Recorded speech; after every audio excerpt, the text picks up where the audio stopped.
Paano nga ba mag-renew ng 8% sa Orus? Or kung gusto niyo pong mag-avail or mag-opt-in sa 8%, ito po ituturo ko sa inyo.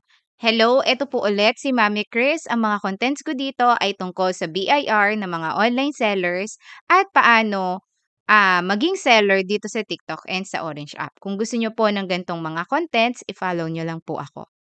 So, magla-login muna tayo sa Orus. Kung wala pa kayong Orus account, mag-register po muna kayo dito. Ang ilalagay niyong email is yung email nyo nung nagpa-register kayo sa BIR. So, kung ano yung sinulat nyo sa 1901 na form, yun po yung ilalagay nyong email dito para makapag-create kayo ng inyong Orus account.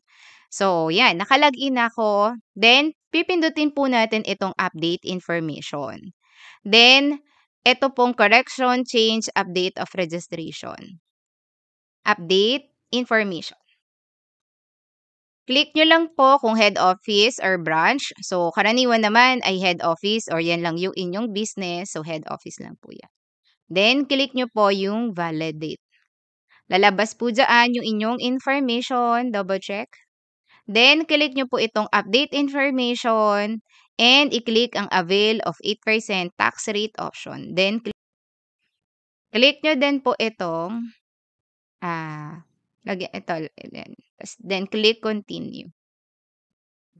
Ayan, tax type 8%, tax type description, effectivity. Ayan, starting January 4, 2025. Then click submit application.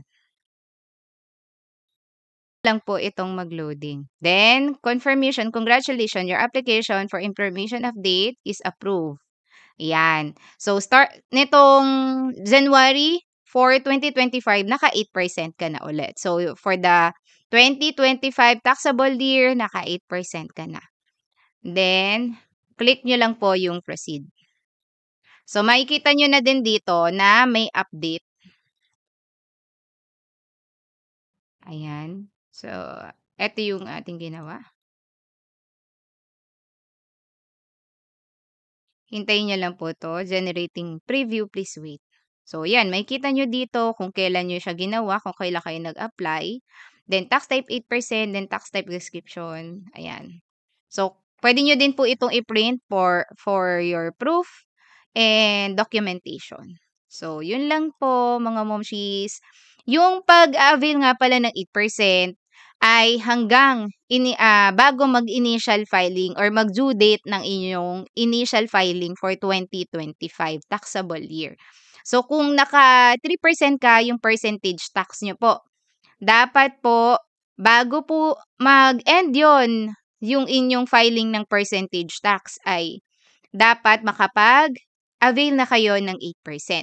So, yun lang mga momshi. Sana may natutunan kayo ulit dito kay Mami Chris. Kung may correction, suggestion, and questions, i-comment nyo lang po dyan. So, yun lang mga momshis.